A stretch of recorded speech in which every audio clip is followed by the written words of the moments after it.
The blessing of the Lord be upon you. We bless you in the name of the Lord. Thank you. Intertestamental period of history. We are on lesson number 9. And within that, we are, if I go back to, I think, here.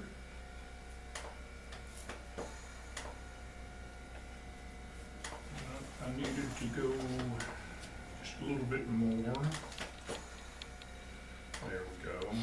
We're talking about the Persian Empire, and we're doing it on the basis of the leaders of the Persian Empire. We started off with Cyrus. We'll go through these pretty quickly. Whoops. Cambyses. Quick look at Smerdis. Then Darius I, who did a lot to help the Jews who returned from the exile, rebuilding the temple and helping to reestablish Jerusalem. Xerxes I, also known as Ahasuerus, at the time we studied a lot about him because that was the time of Esther and Mordecai. And even though he was he helped the Jews to a large extent, what we learn is that he was a terrible person. And I'm not sure, I think in some of the movies about Esther, that he might be portrayed as a kind of a good guy, but he wasn't.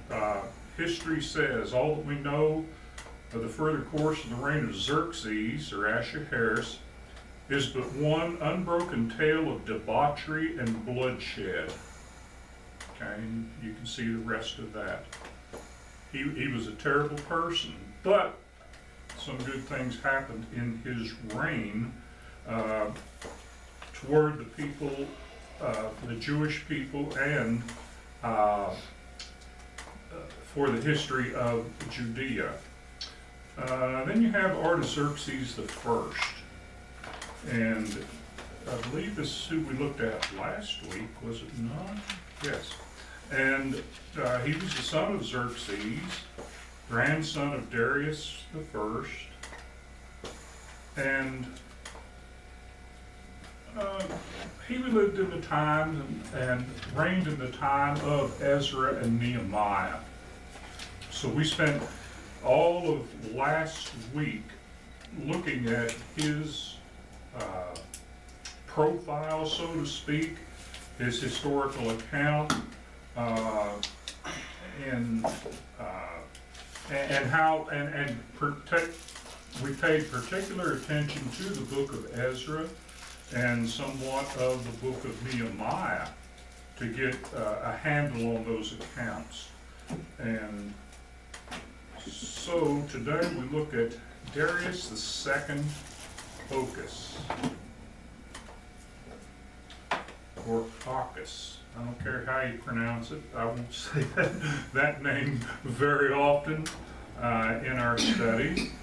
And as I said in our prayer, this isn't so much Bible study now because we've ended with Nehemiah,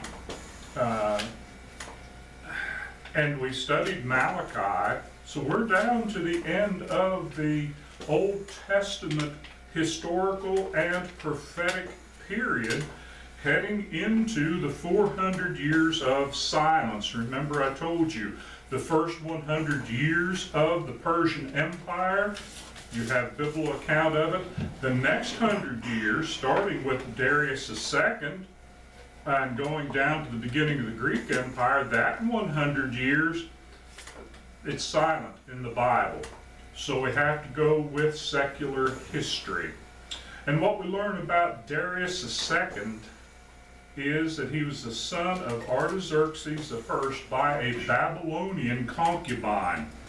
Remember the difference. Persia had conquered Babylon set it up as a province, and they had their own king, but he was under the Persian ruler, the Persian king, Persian ruler, Cyrus at that beginning. Later on they rebelled, they were wiped out. But still there were Babylonians. So here's this Babylonian concubine. Now he's also known as Nothus. Nothus, and that's Greek. And listen, I'm using this term as it is in the English. That means bastard. Because his mother was a concubine.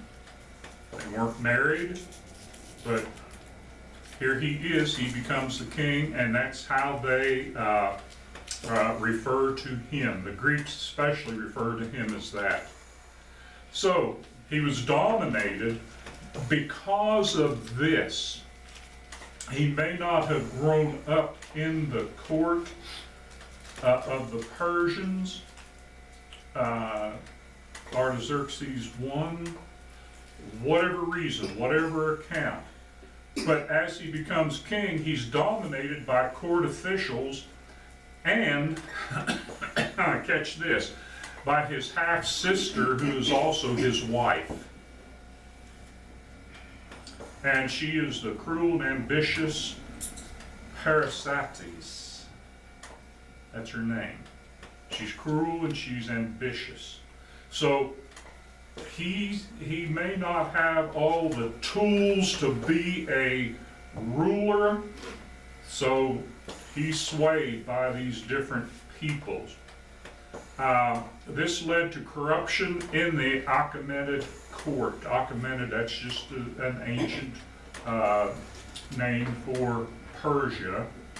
So there were a lot of internal revolts that arose because of the discontent caused by his rule. He's not a good ruler. He's Ochus. Why should we do what he says? You know, we've talked about it before. What is the implication of the title of ruler? We know what a ruler is. It's something you measure with. Well, the ruler should be the measure of the people. So if the king is a Nothus,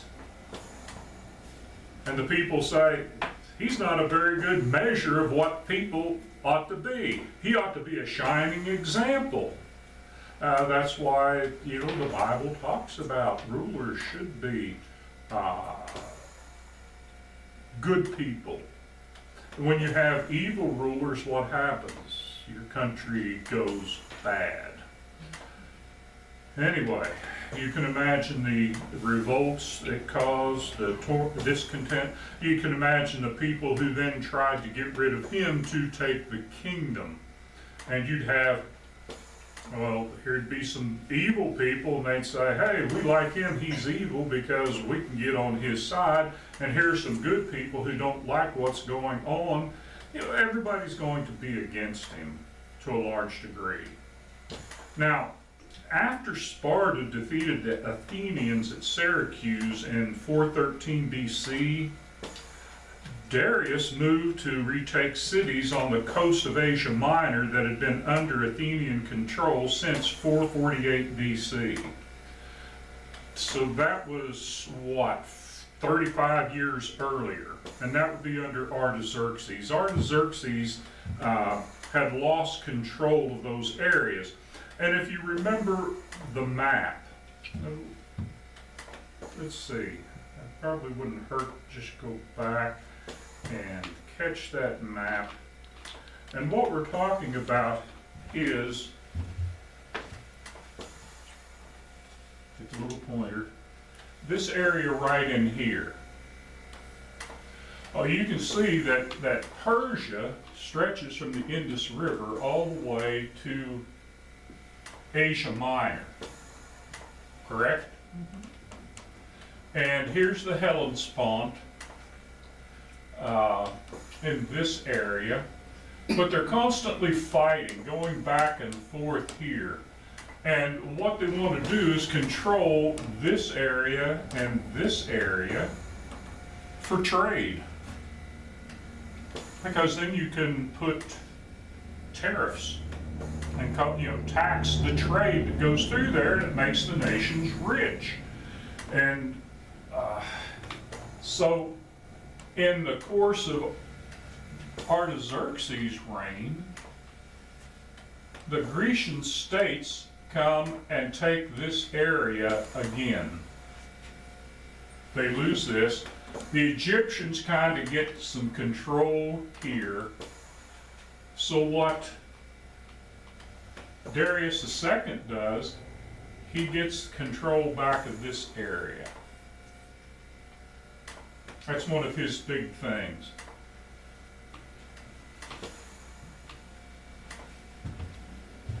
Does that help, maybe help clarify some of those things? Let's see, back here to slide 48. And so because of that, this led to a Persia-Sparta alliance and the end of Athenian power in 405 BC in the Geospotamy. That's a big word, all right? And the idea is that the Athenians had been defeated at Syracuse. And because the Athenians, who had taken control of that area, now lost that area, Sparta didn't want to deal with Persia, so they made a deal, an alliance, a peace treaty, so to speak. And so you have that Persia-Sparta alliance, and shortly after this, what happens? Darius II dies of an illness. But it seems like there's going to be a little bit of peace in the area. So Darius II reigned at the end of the Old Testament prophetic and historical history. It's just right there. Nehemiah's gone now. Remember we talked about there was record of him living down to about 412 BC. So it's right at that edge. And it's the Old Testament prophetic and historical record. The Elephantine papyri and the Ostraka document. Those are two important pieces of archaeological documentation. It talks about the existence of a Jewish temple at Elephantine, Egypt. And that exists as late as about 411 BC. Now the Elephantine temple, I think we talked about that a little bit before. There was some, well, we'll just go on. In 407 BC, letters were sent to Persian civil and Jewish religious leaders to secure funds to rebuild the temple. They actually had a temple at Elephantine, Egypt, a Jewish temple.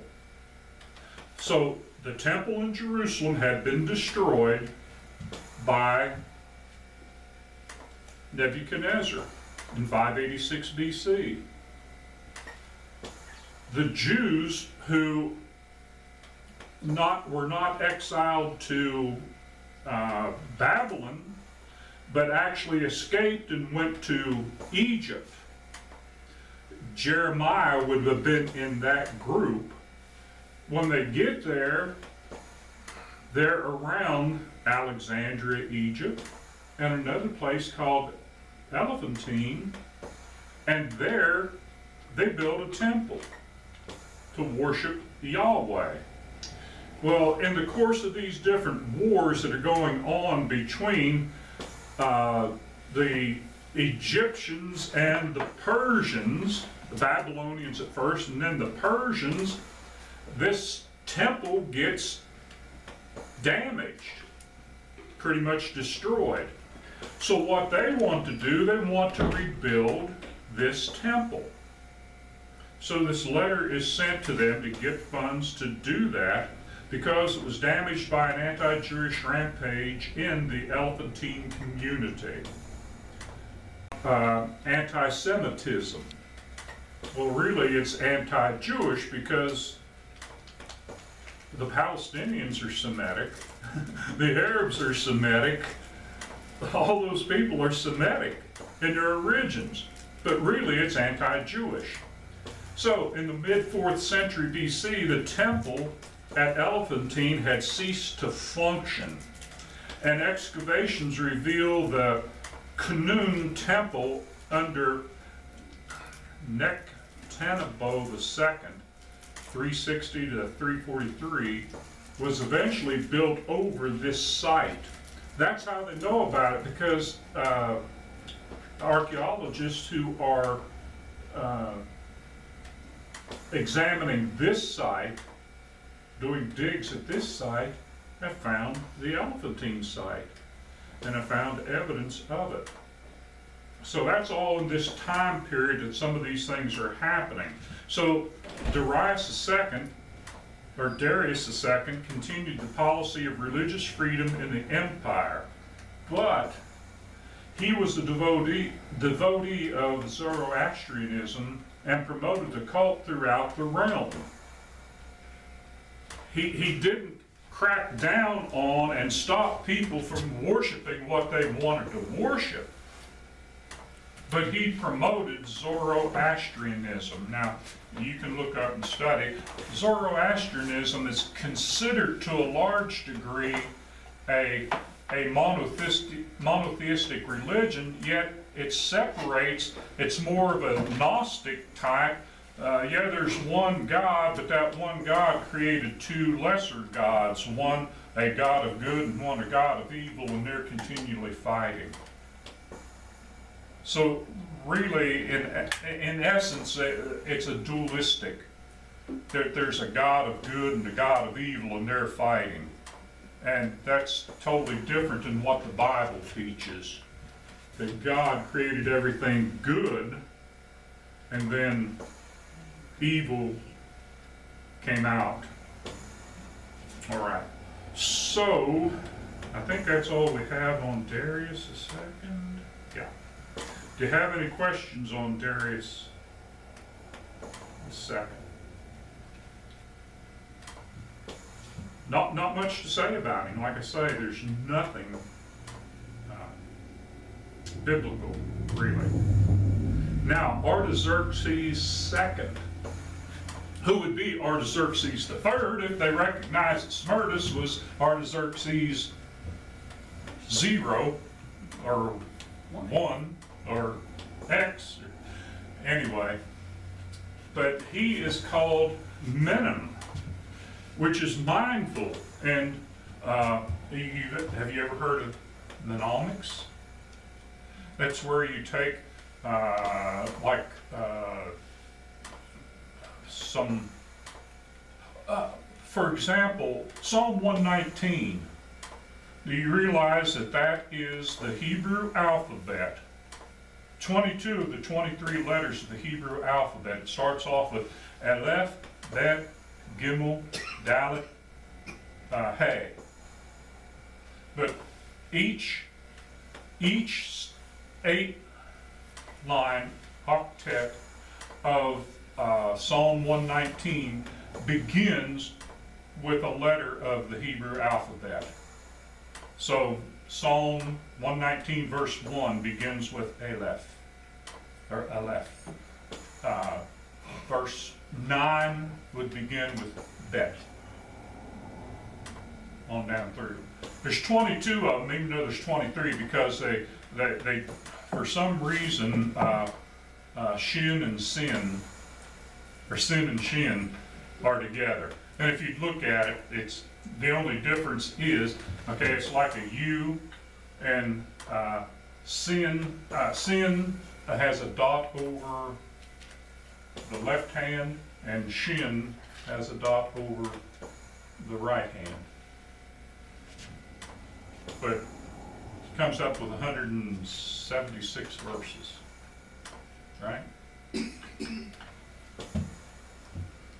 But that way, you know, how do I memorize this 176 verses? Well, you start off with left, A, B, then you just do 8 lines. Lots of the old time, we'll say preachers, but orators would do like a house, okay, or a building, and they'd memorize a whole speech. That, you know, they go in the door of their house, you know, there's their introduction, they go into this room, and they'd have everything memorized, what they're going to say in this room, and then to go into this room, next room, this room. Mnemonics. He was mindful, okay? I know. Fred took a detour. Not the first time. Okay? World history. Well, what about this guy? Well, the power of Athens had been broken in the Peloponnesian War, 431 to 404. And that's where we're talking about. Athens was defeated. Persia got back those city-states or areas on the west coast of Asia Minor. The Greek towns there on the Aegean Sea and Ionia were again subject to the Achaemenid Empire. And in 404 BC, Artaxerxes lost Egypt. A more powerful ruler came along. In 403 BC, his brother Cyrus the Younger rebelled. Cyrus was defeated and killed in, hope I pronounce this right, Cunaxa. That's in 401 BC. The rebellion led the Greeks to believe, what? Persia's vulnerable. Hey, they got this area, but Egypt beat them, and now here, this guy rebelled, and even though he beat he got beaten, that's taken a lot of resources from Persia. They just might be vulnerable now. It's kind of like, that's geopolitics, isn't it? Hey, the United States is stretched kind of thin right now. They've been sending all these arms over here to Ukraine, and they've been doing this and doing that, and China might be thinking, hey, the United States just might be pretty vulnerable right now. Oh well, that's far from our lesson, isn't it? Those that don't know the past are likely to make the same mistakes, aren't they? Anyway, so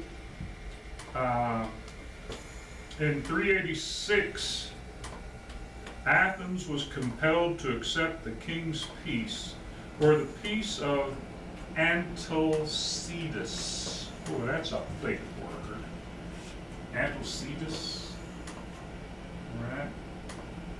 So you see what's going on? The Greeks accept this, Athens accepts this peace. But when Athens accepts this peace, not everybody's happy with what Athens has done. 2 expeditions into Egypt ended in complete failure. That's when they lose Egypt.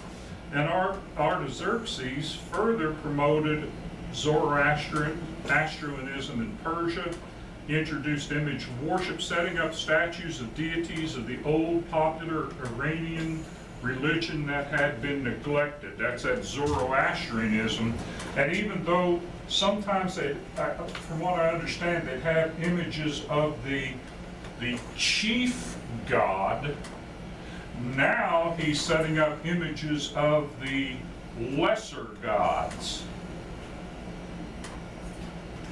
Follow me? So he's expanding it. So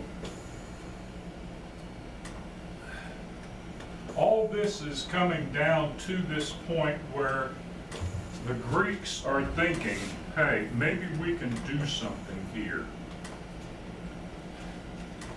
Now, Artaxerxes II in Judea, talked about it briefly. Artaxerxes II lost Egypt as well as nearly all Western Asia in 401 BC.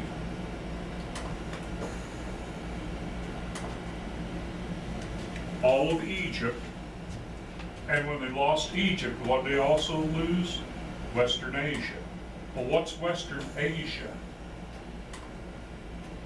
That's Judea. It's hard for us to imagine. Is Israel today, is that in Europe, Africa, or Asia? What continent is it on? Asia. It's on Asia. Even though it sits on the Mediterranean Sea, it's in Asia. The Egyptian army under King Ochus then invaded Mesopotamia. Well, where's Mesopotamia? Let's go back to the map, and then this is slide 51. So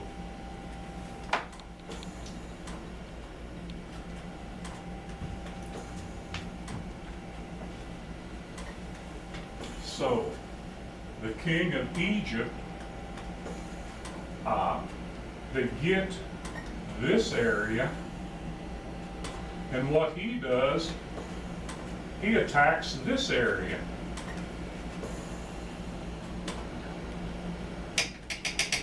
Pay attention. What were you going to say? I'm sure it was something about tacos that you didn't was, hear.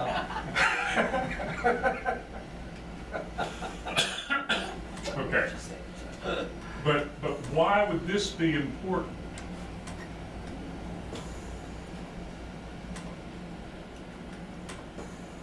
One, because of the river.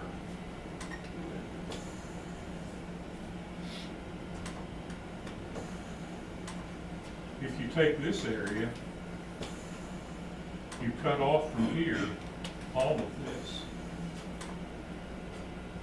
So Egypt would control, take all of that area. He had to do something, didn't he? That's going to require a lot of resources, a lot of effort. What did I say? Slide 51 we were at? Yes.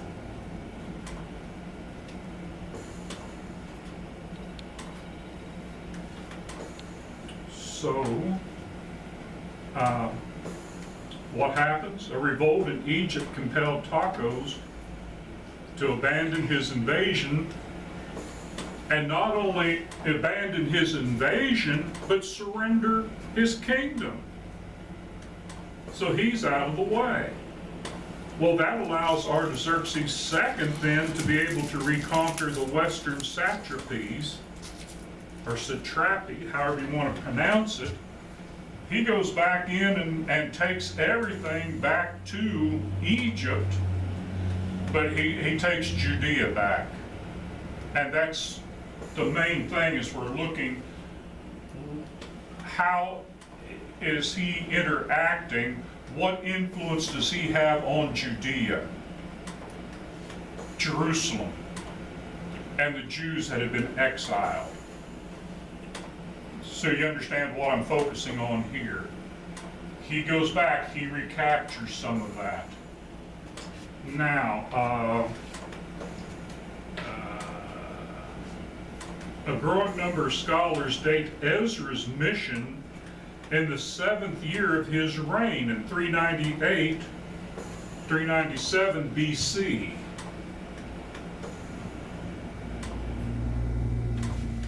Wait a minute. Ezra was before Nehemiah. why would some scholars do this? And I know the answer's already up there, but I'm asking you to think, why would they do that? Reconcile. In an attempt to reconcile the Artaxerxes X, Artaxerxes I problem of Ezra 4, 7, 11, and 23. Okay?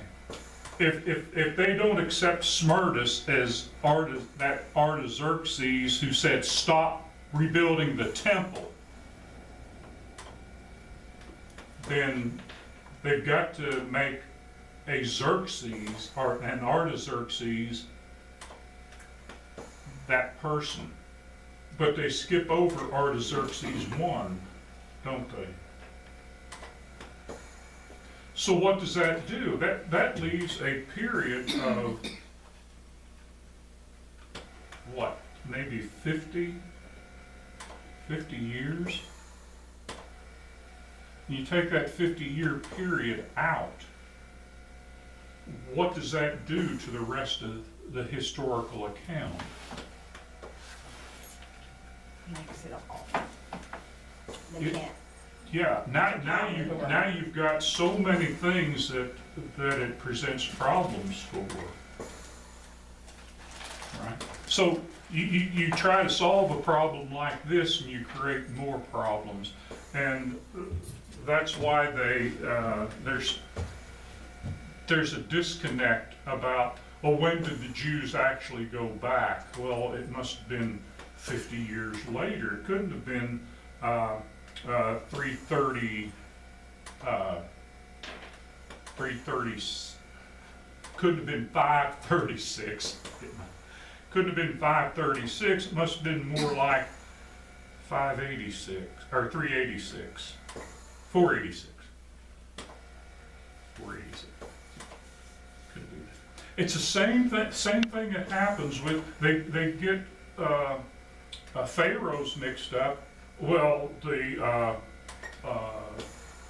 Israel coming out of Egyptian bondage couldn't have been the 1400s. That had to be the 1200s.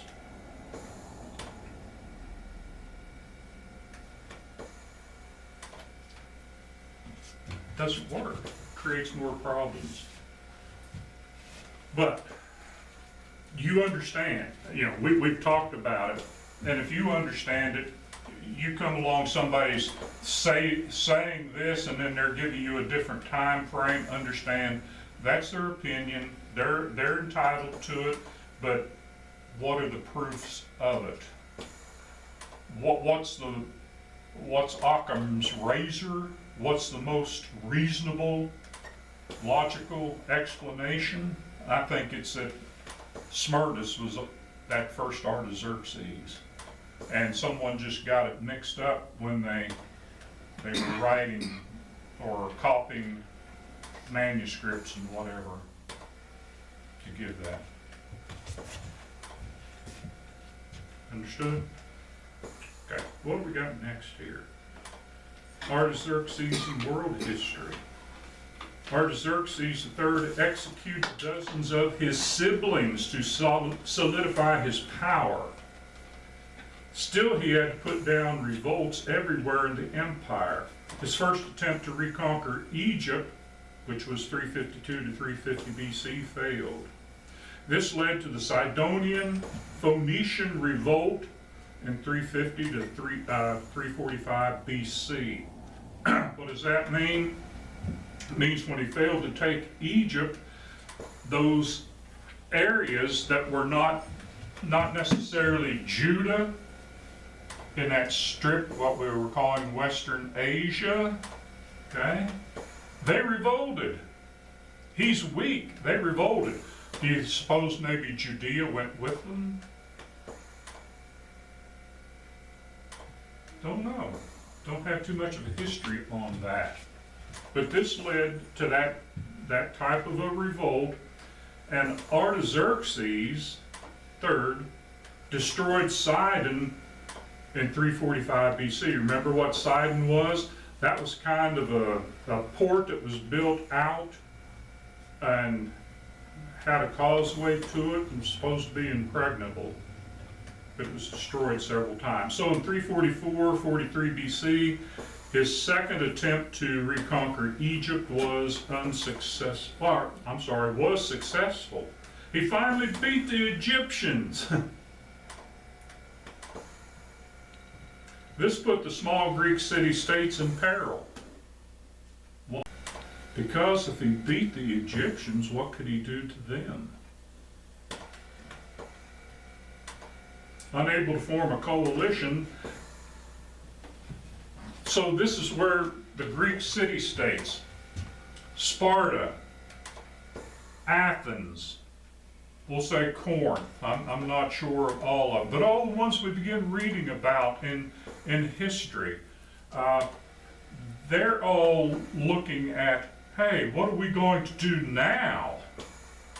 He's powerful enough, he's got that, he's going to get Western Asia back, he's going to get these cities in Asia Minor back, he's going to come for us. What are we going to do? Let's get together. No, we don't want to do that. We don't want to do that. We don't want to get together. We don't want to form an alliance. Why? Why wouldn't they want to form an alliance?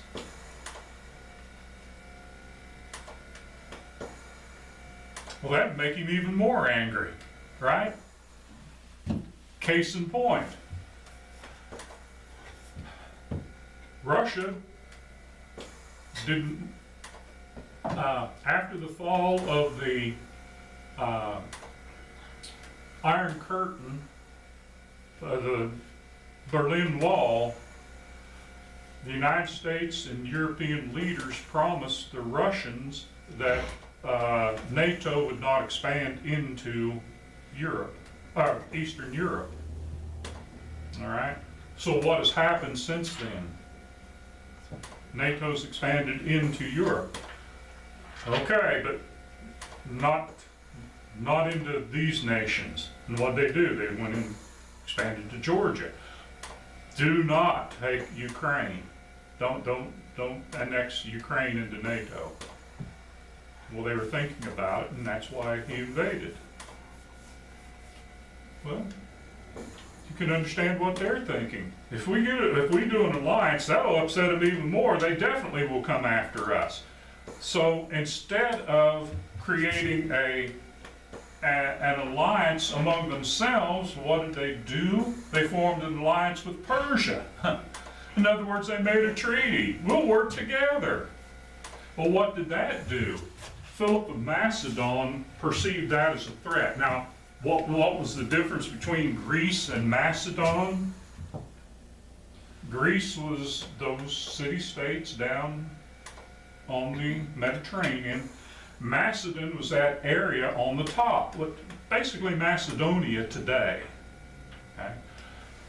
But that was Macedonia, and Philip was there, and he said, wait a minute, you're making an alliance with them? That leaves me wide open. So what does he do? He attacks the city-states, and he takes them over, and that's the beginning of the Greek Empire, the Grecian Empire. Does that make sense? In 338, Philip and his son Alexander defeated Athens, and that ended the Persian threat. And Bagoas, this is one of the kingmakers, Artaxerxes III's chief advisors, in 338 BC, poisoned him and elevated Arsus to the throne. That was a pretty important time period in history, wasn't it, right there? Because what you have is the beginning of the end of the Persian Empire, the beginning of the rise of the Grecian Empire.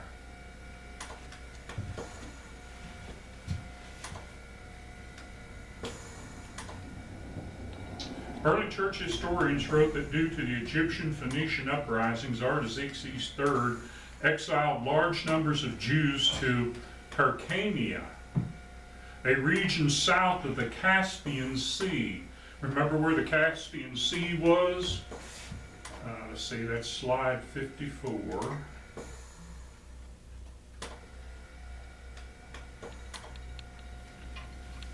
See the Caspian Sea up there? Okay.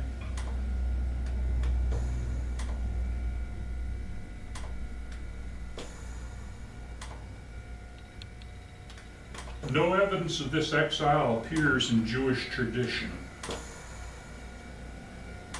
but her early church historians wrote about it. The proper name, Hyrcanus, is attested among the Jews in the 3rd century BC. 2 Maccabees chapter 3 verse 11. So that's where Maccabees, remember, is in, it's Apocrypha. It's in the Catholic Bibles and some, it's like in the original King James version way back. Protestant Bibles don't have it. It doesn't belong in the canon of scriptures really, but historically, you know, it mentions Hyrcanus. John Hyrcanus, this is the time period of the Maccabees when they revolt against the Greeks. And that's the period we're going to be heading into. All right, so we've got that, and next week, Lord willing, we got Artaxerxes, Darius III, 2 more, but look, Artaxerxes reigns for 3 years, Darius III for what, 4 years? So you got 7 years, and that's going to be the end of Persia, the Persian Empire. Then we'll look at those two, then we'll do just a quick summary of the Medo-Persian Empire. Week after next, Lord willing, we'll get into the Grecian Empire, start on it. Okay. Any questions on what we looked at today? No, that's not where tacos are first mentioned in the Bible, or Well, I was just that's thinking not where tacos came. tacos invaded king lettuce and shredded cheese, so I'm thinking. Well, that could be. At Burger King. Yeah.